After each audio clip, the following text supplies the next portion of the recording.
Boa noite, pessoal.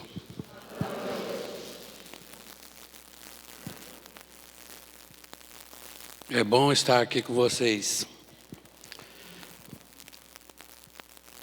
O que vem na cabeça da gente quando, em primeira instância, na hora que aparece a frase na cabeça da gente, só contempla mais longe? O que vem na cabeça da gente? Significa deixar de olhar para o próprio umbigo. No sentido grego, olhar para o próprio umbigo é ser um idiota. O sentido da palavra no grego, idiota, quer dizer aquele que apenas olha para o próprio umbigo. Nem cidadão ele é ainda. Ele não aprendeu a viver em comunidade. A exortação do livro Pão Nosso, na lição 72, é exatamente isso. Contempla mais longe. A gente tem que começar a fazer o exercício da vaquinha, da introdução da novela Pantanal. Vocês lembram da novela Pantanal? A novela Pantanal mudou a perspectiva de fotografia da novela na televisão brasileira. E eu me lembro disso porque isso ficou significativo. Tinha uma manada de bois, vacas, e os vaqueiros tocando, aquele mundo, mar de cabeças de gado. De repente, lá no meio, tem uma vaquinha que levanta a cabeça.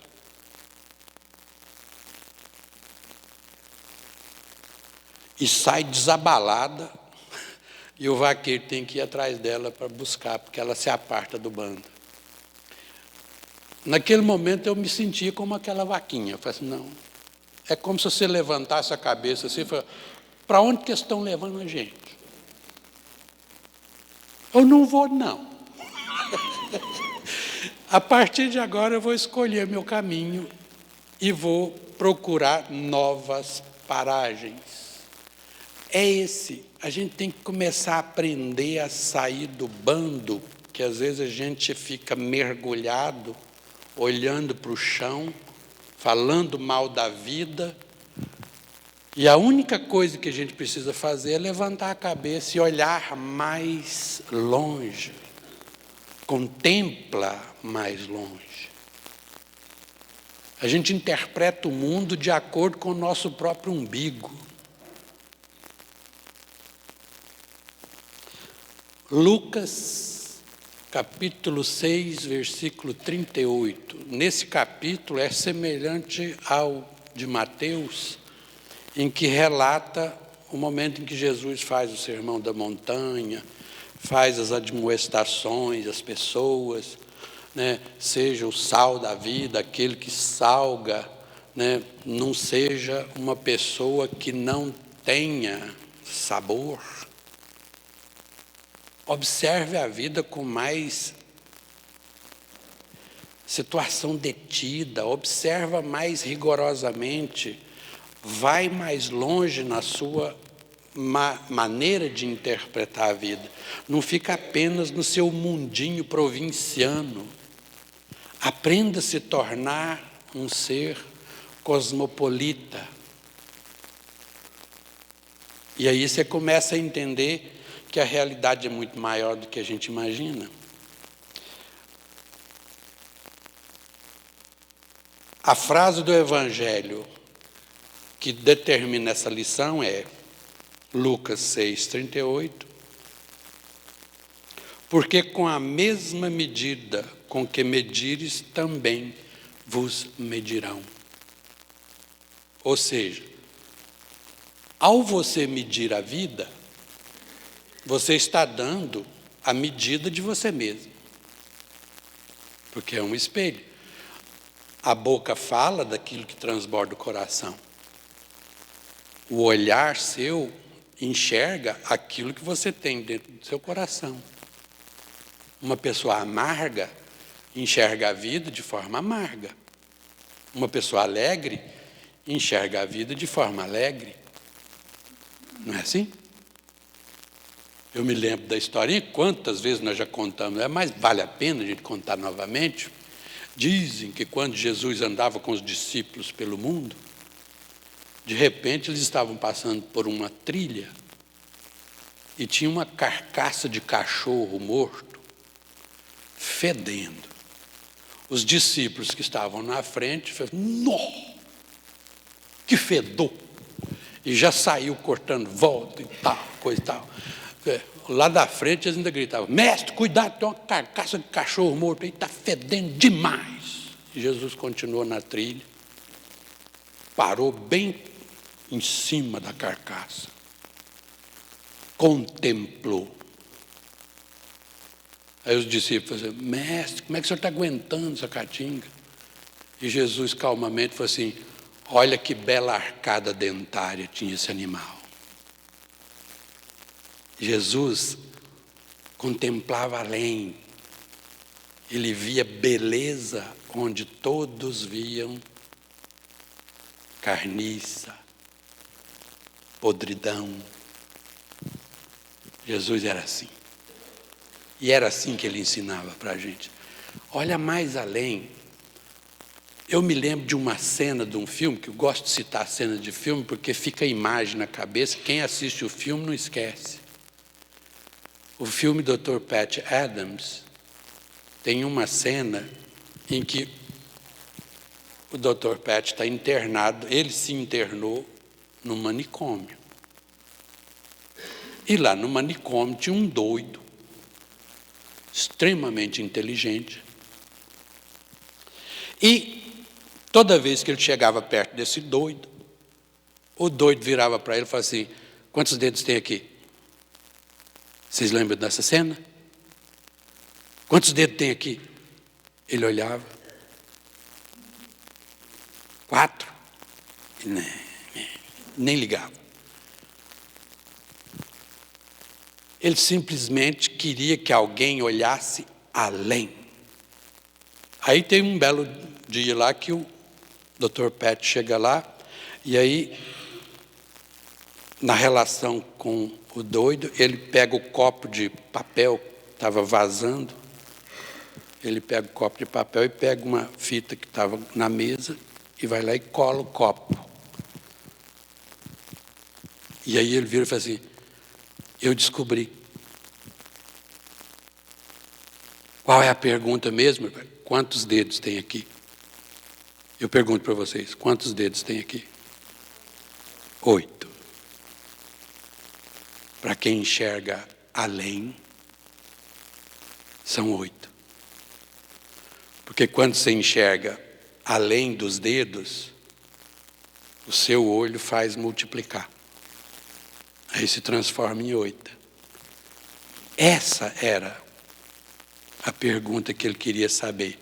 Tem gente que está focado, tão focado, próximo do umbigo, que só interpreta o mundo de acordo com aquilo que tem como referência. E não faz nenhum esforço para transcender isso. É por isso que, por exemplo, o céu do esquimó, como é que vocês acham que é o céu? O esquimó, quando pensa no céu, como é que ele imagina que o céu seja? Uma geleira enorme, um continente de gelo, cheio de foca para ele caçar. Mas na hora que ele sai a porta para fora da casa dele, ele não precisa de andar mais do que 30 metros e ele já acha as focas que ele precisa para se alimentar. O céu do religioso sectário, aquele que não admite que a verdade do outro possa ter alguma verdade, o céu do sectário vai estar cheio de gente que pensa como ele. Só que pensa como ele. É nós. Eles são os escolhidos para estar lá. O céu, por exemplo, de uma pessoa que vive na Sibéria é a ausência do frio. O céu de quem vive na região mais quente, deserto do Saara, que é a região ali perto de Marrocos, como é que é o céu para eles? Um lugar refrigerado, com mulheres bonitas, fartas, que dançam a dança do ventre genialmente. Vocês lembram do tio Ábido? Vai arder no mármore do inferno. Inferno para eles é algo que queima. Por quê? Porque são as agruras do cotidiano. Você interpreta a vida de acordo com a sua realidade imediata. Para nós espíritas, nós temos que interpretar a vida, toda essa vida que está acontecendo aqui agora, todo o processo evolutivo do planeta Terra, como sendo um momento na nossa história evolutiva. Nada mais do que um momento, num determinado espaço e tempo que está se solucionando, ou que está por ser solucionado, de acordo com a nossa velocidade, de acordo com o nosso ritmo de aceitar ou não essa trajetória evolutiva. Cada um de nós escolhe, cada um de nós faz a sua história. Cada um pensa de acordo com a sua maneira. Tem gente que é naturalmente pessimista, tem gente que pensa o mundo de forma pessimista. E tem gente que é otimista na mesma situação. Eu me lembro quando a gente fazia palestras nas empresas, eu citava sempre um exemplo que o pessoal tinha uma indústria de calçado que eles estavam precisando de expandir as vendas. E na expansão das vendas, eles precisavam saber se eles teriam mercado para a expansão da venda de sapato. Aí mandou 2 vendedores para regiões longe. E eles saíram. Aí um chegou, na hora que ele entrou na cidade que ele ia visitar, ele olhou para o pessoal, não tinha ninguém calçado. Estava todo mundo descalço. Aí ele ligou para o chefe dele e falou: chefe, aqui o senhor pode desistir. Aqui ninguém usa sapato, não.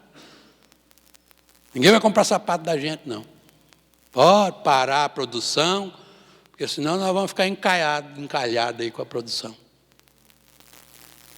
Aí o outro viajante recebeu um telefonema do chefe: vai lá e confere.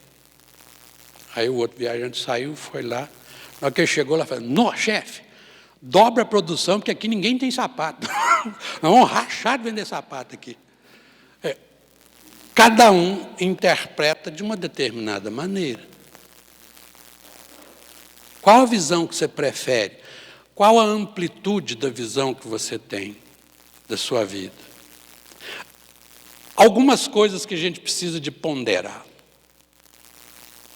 Se eu chegar aqui agora para você, melhor, se Jesus, tenta imaginar isso, se Jesus chegasse aqui agora, sentasse nessa mesa e virasse para vocês e falasse: ó, me dá conta da sua vida aí agora.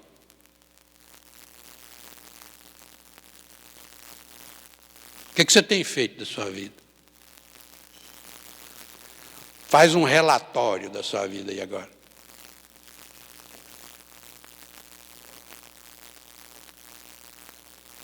Como é que você se sairia?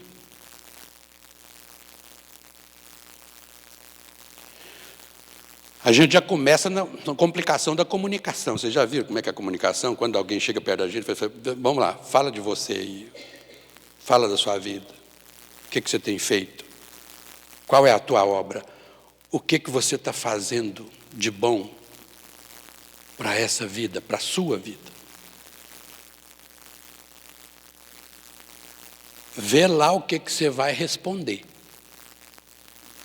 Porque dependendo do que você responder, eu vou remeter você lá para o Apocalipse, capítulo 3, versículo 15. Dói. Esse versículo me deixou encafifado uns 6 meses. Esse versículo é assim, aqui, ó. Porque tu não és quente nem frio, hei de vomitar-te da minha boca. Vida morna, ou vida mais ou menos, é aquela vidinha que a pessoa chega e fala, como é que você estava? Não, mais ou menos. Como é que está o casamento? Mais ou menos. Dá para levar. De vez em quando eu olho para a cara dela e falo, Senhor Jesus da Lapa, o trem está feio para o meu lado. Como é que está seu trabalho? Nossa, a gente tem que levar, né? Só é Deus que quer assim. Oi, você vai na casa do cara na segunda-feira de manhã, 6:07 mais ou menos, 8:07 mais ou menos, ele está sentado na beira da cama com aquele olhar psicótico, atravessando as pessoas e pensando assim, nem eu não, ninguém merece. E se não for a cutucada da mulher com o dedão na costela, vai buscar o leite dos meninos. Ele sai, mas ele sai assim, fala, meu Deus.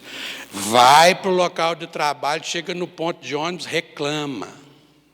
Com quem ele nunca viu na vida. O cara está no ponto de ônibus, ele chega e vai arrumando um jeito de chegar perto, vai chegando. Nossa. Que crise, não? Senhor bom Jesus, será que nós vamos aguentar? A pessoa já dá uma olhada para o caboclo, mede de cima e embaixo, e imagina, não, eu tenho que sair depressa aqui. Pega que eu vou buscar um fósforo. E sai, vai procurar uma lanchonete para sair fora depressa, porque isso pega, gente. Se você escutar uma pessoa dessa durante 15 minutos, você sai assim, fala, gente, não é que esse trem está ruim mesmo?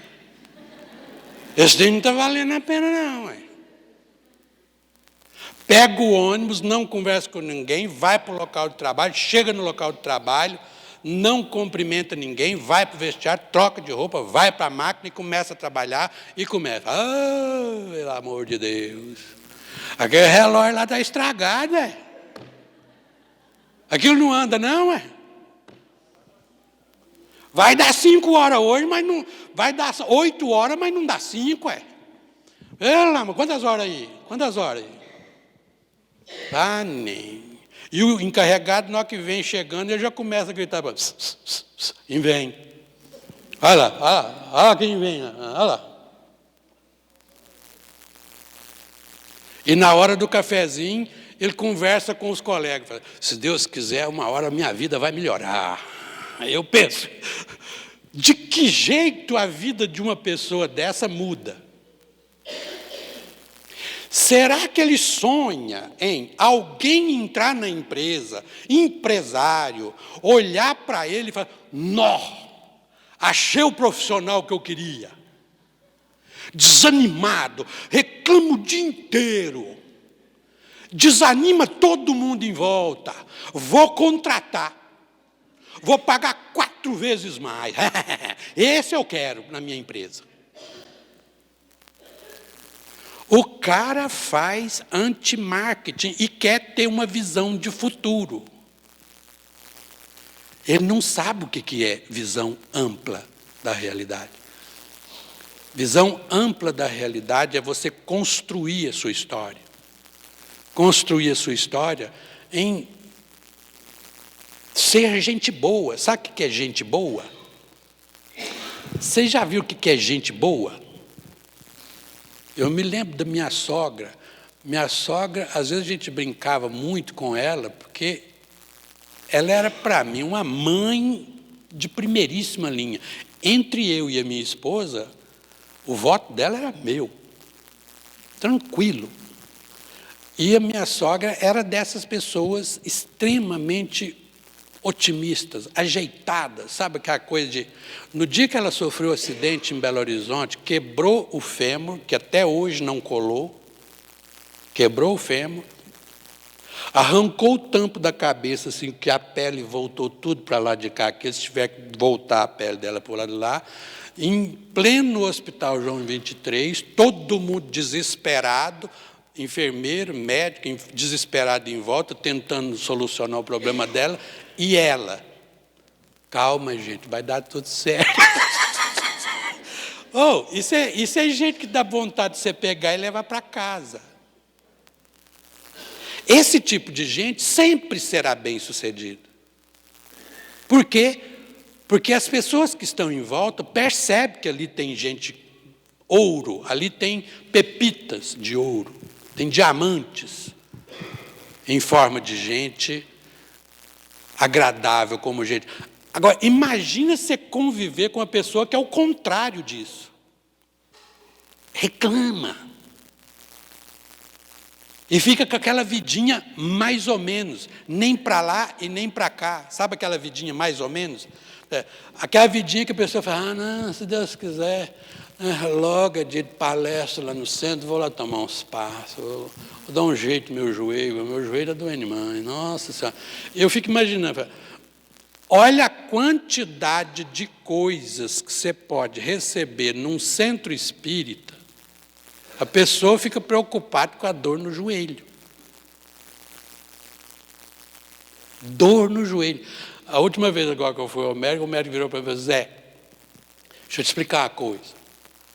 O seu joelho já está osso com osso. Osso com osso.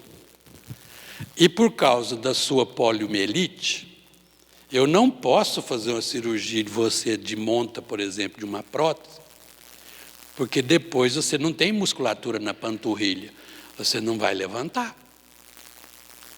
Então é melhor você tocar. Eu olhei para ele e agradeci e falei assim, valeu pela sinceridade. Eu já imaginava isso.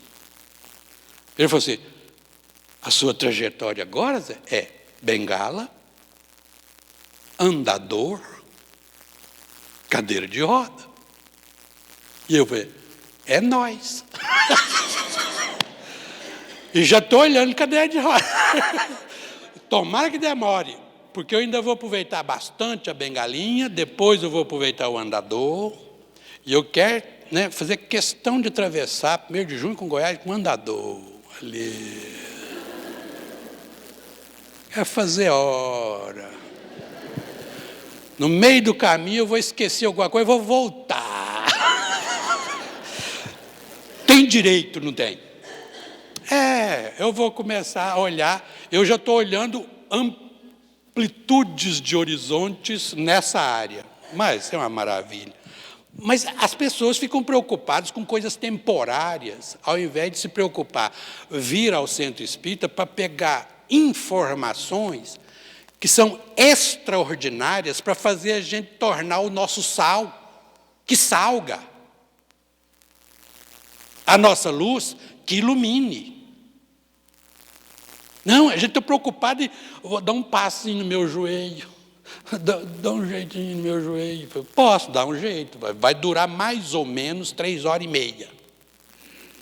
Na hora que você chegar em casa, deitar-se, a dor volta. É analgésico, paliativo. O que você tem que aprender é a lidar com a sua força espiritual. Amplie a sua visão. Você está aqui treinando para ser um espírito cada vez mais lúcido, cada vez mais consciente de quem é você. Não perca tempo. Não perca tempo. Tem gente que fica preocupado em se livrar de espíritos ruins. Olha só. E eu fico pensando, nossa, que oportunidade que a pessoa está perdendo. São eles que nos empurram. É medo. Às vezes a gente anda por medo. Quantas vezes a gente chegou no centro espírita, Zé Amaral, socorro, pelo amor de Deus, socorro. Eu me lembro de uma senhora uma vez, chegou perto de mim e falou, Zé Amaral, socorro. O centro espírita Maria de Nazaré ainda era na rua São Paulo. Hein? Acabei de fazer reunião na quinta-feira, ela chegou lá e falou, senhor Zé Amaral, o senhor pode me atender agora? Eu falei, posso? O que é que aconteceu? Eu falei assim, eu estou pedindo socorro. Por quê? O que está acontecendo? Eu falei, deixa eu explicar para o senhor. Há mais ou menos uns 3 ou 4 meses atrás, a minha criança, tem uma menina de 4 anos e meio, ela me falou que estava vendo um menino dentro de casa, um amiguinho invisível. Aí eu levei ela no psicólogo, a psicóloga virou e falou assim, não, é normal, é um amiguinho invisível dela, deixa. Não fica preocupado demais dar conta com isso não, porque criança tem isso mesmo. E aí, a minha menina mandava fazer um sanduíche para ela, tinha que fazer 2. Tudo era 2. É um para ela e um para o amiguinho. E eu embarquei. Seu amiguinho está aí? Tá. Ele quer que o sanduíche também? Pergunta aí. Pergunta. Bom, há um mês atrás, mais ou menos, eu contratei uma empregada nova. E a empregada estava lá em casa. De repente, ela me liga no serviço. Ô, dona, tem um menininho aqui. Ele é amiguinho da sua menina, da sua filha. O que eu faço? Eu não sei onde é que ele mora. Eu preciso levar a menina na escola. Levo ele também? A moça falou, oa. Como é que é? Ela falou, porque tem um menininho aqui. Ela falou, é o amiguinho invisível do fulana? Mas não é invisível não, eu estou vendo. Eu estou vendo ele aqui. Aí, a coisa ficou mais ou menos nesse pé, eu pensei, meu Deus, tenha pena de mim, que eu arrumei uma empregada que agora eu não tenho confiança de deixar ela com essa menina mais, porque eu não sei. E comecei a observar a empregada para ver se ela tinha algo de estranho. Agora, hoje eu vim aqui porque é o seguinte, eu vi o menininho e me socorre porque eu não sei o que está acontecendo. Eu falei assim, então senta aí, vamos explicar para a senhora. E aí, a conversa é mais ou menos assim. As pessoas não levam em consideração a vida espiritual. E nós estamos mergulhados nela. Ainda bem que a ciência agora se deu conta disso. A ciência se deu conta disso. A ciência começou a perceber o seguinte, pera lá. Não dá mais para você jogar isso para debaixo do tapete. Nós temos que começar a enfrentar isso como gente grande. E as universidades estão, cada dia mais, recebendo propostas de tese, propostas de estudos a respeito do tema. E estão começando a aparecer resultados. Resultados que começam a corroborar tudo aquilo que Chico Xavier escrevia, ajudado pelo repórter da espiritualidade André Luiz, a respeito do psiquismo humano. A neurociência, quanto mais vai desenvolvendo, mais vai se consolidando os ensinamentos que André Luiz dava há quase 70 anos atrás, 60 anos atrás, a respeito do tema, e com uma precisão impressionante. É o que está chamando a atenção dos grandes cientistas da neurociência. Chico Xavier é um grande nome para ser lembrado. É a hora que a gente começa a pensar o seguinte, Chico Xavier,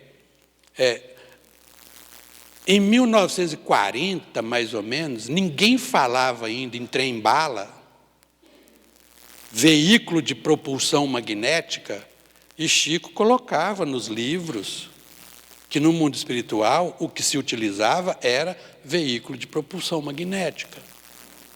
Os tais aeróbos eram veículos de propulsão magnética. Seria exatamente aquilo que seria materializado como trem-bala no Japão na década de 60. Ele já falava lá. Chico Xavier fez muitas descobertas.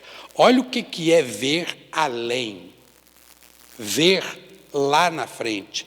Não adianta você querer sair desse mundo, porque o mundo da mediunidade, o mundo da sensibilidade com a percepção que nós teremos cada dia mais do mundo espiritual, ele é o nosso mundo agora. Nós entramos nele. Nós já estamos nele há muito tempo. E ele é a mediunidade, para se ter uma ideia, a mediunidade é a ferramenta que vai nos levar ao próximo estágio de evolução nossa. Assim como a razão foi uma ferramenta que nos trouxe da animalidade para a hominalidade, a mediunidade é a ferramenta que vai nos levar para o próximo estágio. Vamos chamar de angelitude, porque é essa maneira de compreender a realidade de forma mais ampla, enxergar as coisas mais além. Não adianta pensar, às vezes, só de forma pequena, porque a nossa vida depende da compreensão que nós temos desse mundo. Não dá mais para a gente simplesmente levar em consideração apenas a nossa vida material e ficar preocupado apenas com a vida material. A vida espiritual nos chama, ela conclama a nossa participação. A todo instante a gente vê as pessoas com dúvidas a respeito disso. Agora mesmo ali, as pessoas perguntam, por exemplo, se a gente está mergulhado no meio de espíritos. Isso é lógico. A população de espíritos é 3,5 vezes, quase 4 vezes mais a população encarnada. Então, aonde estamos, tem espíritos. E esses espíritos interagem com a gente, pensam como a gente, entram em sintonia como a gente. Às vezes o que você está pensando, por ter uma identidade X, quantos espíritos estão captando o que você está pensando e quantos tipos de pensamento, quantas vibrações você está captando agora que vêm não de você, mas de outros espíritos. Você está mergulhado nisso aí agora. Então, é hora de você começar a aprender a escolher qual que é a sua faixa vibratória. Jesus, quando recomendava orar e vigiai, que nós estávamos falando ali agora, orai levanta o seu padrão vibratório. Vibra. Quando a gente fala de vibração, mais uma explicação. É física, isso é física. Fazendo uma analogia, isso é física. É onda. Você bota uma bacia de água aqui, ó. Se você colocar o dedo lá no meio, o que acontece? As ondinhas vão do centro para a beira. Onda é o que é? Onda do mar. Uma crista e um vale. Entre uma crista e outra crista tem uma distância. Essa distância a gente chama de comprimento de onda. A quantidade de vezes que a crista passa num determinado lugar, por uma unidade de tempo, a gente chama de frequência. A fórmula seria lambda, é uma letra grega, igual H sobre F. É frequência vezes lambda dá uma constante. Se a frequência vezes a lambda dá uma constante, a constante H, então é o seguinte, quanto maior o comprimento de onda, menor é a frequência. Quanto menor é o comprimento de onda, quanto mais as ondinhas estão próximas, maior é a frequência. Então, aqui, ó, dá uma dica para vocês. Quando você está em prece, quando você está fazendo uma prece, quando você está colocando para fora bons sentimentos, eles precisam de esforços ainda de nós. Esforços que para alguns é muito complicado. Então, quando você está fazendo esforço, porque pensar bobagem não precisa de esforço, é só deixar. É só soltar que você fala bobagem, pensa bobagem, né? Diz bobagem. É ou não é? Agora, para você pensar uma coisa boa, você ainda precisa de esforço. Na hora que você precisa do esforço, o que você faz? Você aumenta a frequência, diminui o comprimento de onda. Então, o seu pensamento atinge regiões muito mais elevadas, muito mais distantes. Olha distante, olha, amplia a sua capacidade. É por isso que quem está numa prece e consegue chegar lá em cima, volta com aquela situação assim de êxtase, sabe aquela coisa, nossa, gostosura que estava lá, nossa, só vinha coisa boa, só vinha pensamento bom de saúde, de alegria, de otimismo, de pegar e chegar e beijar as pessoas que a gente mais odeia. Não, vem cá, deixa eu te dar um abraço, deixa eu te dar um beijo. É o natural. Os espíritos que habitam essa região, a identidade deles é assim. Eles vivem assim, cotidianamente. Alegria, tranquilidade, saúde, expande solidariedade. Sabe? Não tem preconceito, não interpreta a realidade apenas pelo próprio umbigo. Todas as realidades são possíveis e têm as suas verdades, mesmo que mais primárias, mesmo que mais pequenas possíveis. É verdade em algum nível. Por mais estapafúrdia que seja a maneira da pessoa interpretar, ele usa a razão para isso, justifica a sua maneira de pensar. Por mais fora de contexto que esteja. Um espírito superior compreende, valoriza tudo, dá sentido a tudo, amplia. E quando você consegue chegar lá, por exemplo, você vai receber esse tipo de interação. É por isso que você se sente bem. É por isso que você se sente como se tivesse sido afagado, acolhido. Agora, Jesus fala, orai, é isso. Vigiai, não deixa cair não. Porque se cair, onde que você vai se encontrar? Em gente que o pensamento dele é onda longa, baixíssima frequência, então não atinge muito, não vai muito longe. É por isso que é muito fácil você se livrar de um espírito inferior. Por quê? Porque ele não dá conta de te atingir. Qualquer situaçãozinha de prece, você já sai da sintonia dele e ele não consegue te alcançar. Por isso que você só consegue se livrar deles amando-os. É só amar. Se for um espírito, amor, você se livra dele. Encarnado já é mais difícil. Então, se aparecer um espírito inferior na sua frente, encarnado, principalmente se estiver armado, finca o pé, meu filho, porque a situação é complicada enquanto estamos encarnados. Mas mesmo assim você pode contornar a situação. Eu me lembro quando eu ajudava o pessoal a ir para o hospital, quando estava em crises de alcoolismo, em crise de droga, tinha um amigo meu, que era o meu, entre aspas, protetor e mentor nessa tarefa. Então a gente ia para cada quebradas que eu falava, hoje eu não tenho coragem de passar lá nem com camburão blindado, né? Mas naquela época a gente estava começando no espiritismo e a gente tinha que mostrar muito serviço para mostrar para a gente mesmo, não, eu estou procurando resolver o problema. E ele virava para mim e falava, vamos lá, Zé, tem um chamado, tem um rapaz que está meio nervoso, depois de beber uns golos, a gente tem que ir lá. E aí, na hora que chegava lá, escuro, sem luz, sem nada, pirambeira, e eu caindo para os buracos, essas perninhas candembas, eu falei, meu Deus, meu filho, eu não tenho destreza para ficar num lugar desse. Ele falou, não, fica aí rezando.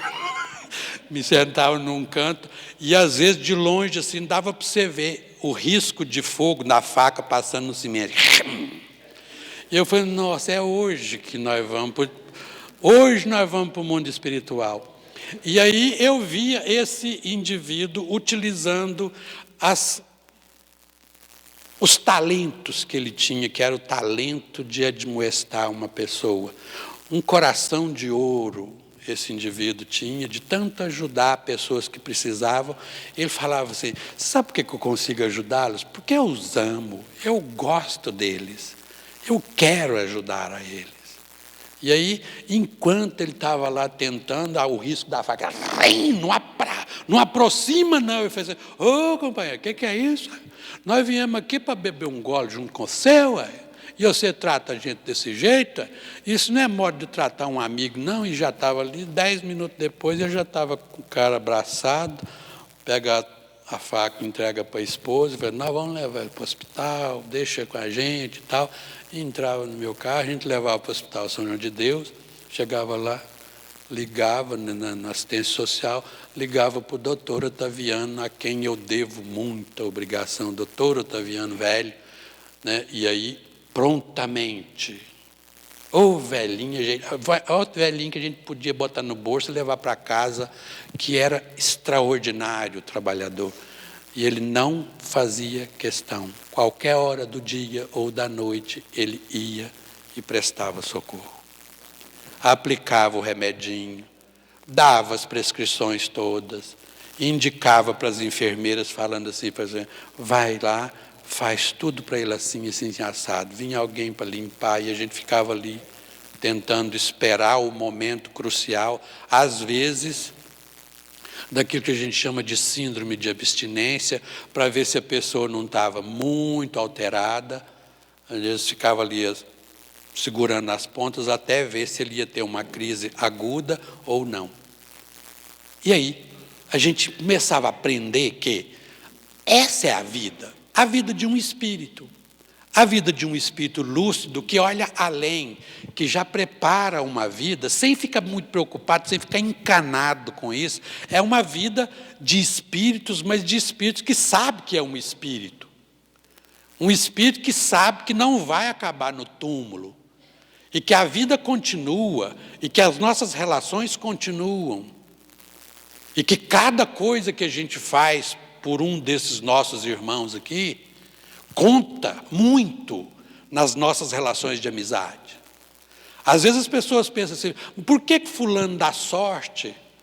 Não é sorte, é rede, na linguagem mais moderna, é networking. Para ficar chique, é networking.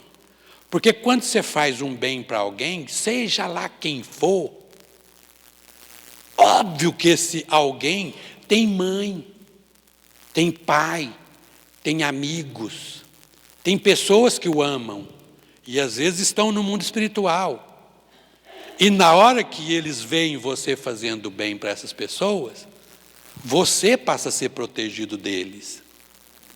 Então, tudo dá certo na sua vida, porque se vier a acontecer alguém te atacar, eu garanto que eles vêm em primeira instância e falam, meu filho, pensa direito, vamos largar disso e tal, e coisa e tal. E você não acredita coisas que acontecem com a gente quando a gente está nessa vida de auxílio ao outro. Às vezes a gente se livra de coisas que provavelmente poderia alterar significativamente para pior a nossa vida. Mas, por causa, às vezes, da intervenção desses amigos espirituais, a gente se sai de boa. A gente se sai de boa. Eu, certa vez, ajudando, junto com a turma da mocidade, um rapaz que morava no centro da cidade, ele dormia debaixo da marquise da 21 de abril com a Minas Gerais. Ele dormia ali, na porta daquela biblioteca que tinha ali, não tinha grade ainda, então ele dormia ali.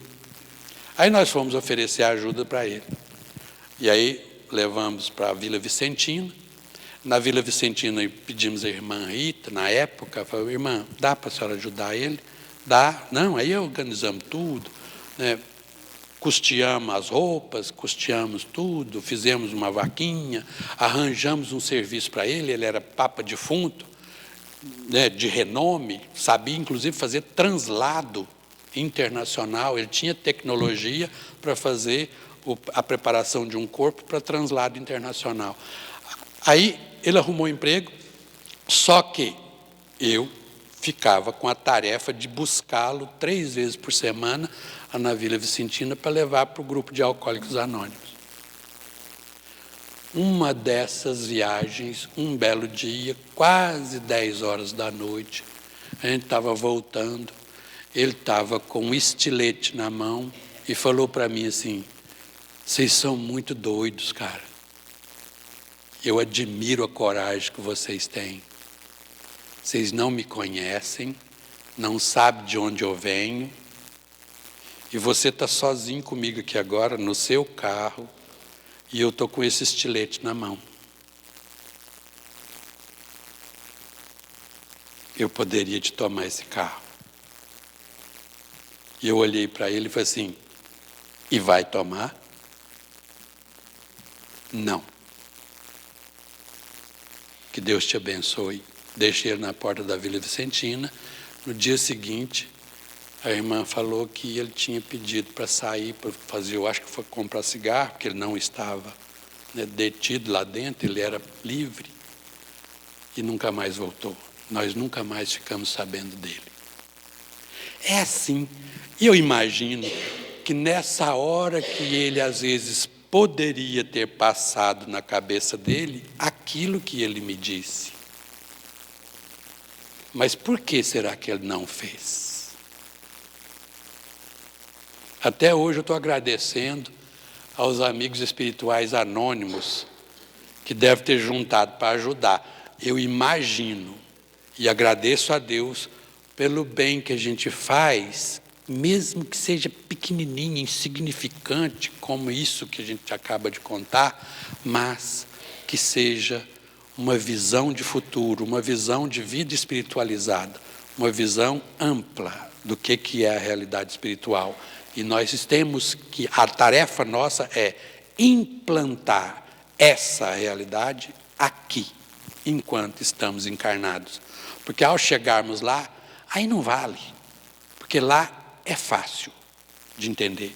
O que a gente tem que fazer é aqui. O exercício do livre-arbítrio significativo é aqui. E nós temos que aprender a fazer isso o mais rápido possível. Amplie a sua visão de mundo. Olhe mais longe. Olhe aonde a gente pode chegar com a humanidade que nós estamos criando. Daqui a 20 anos, o que será a humanidade? Daqui a 50, o que será a humanidade? Será a humanidade que nós criarmos. Então vamos criar coisa boa. Vamos criar coisa que vale a pena. Boa noite.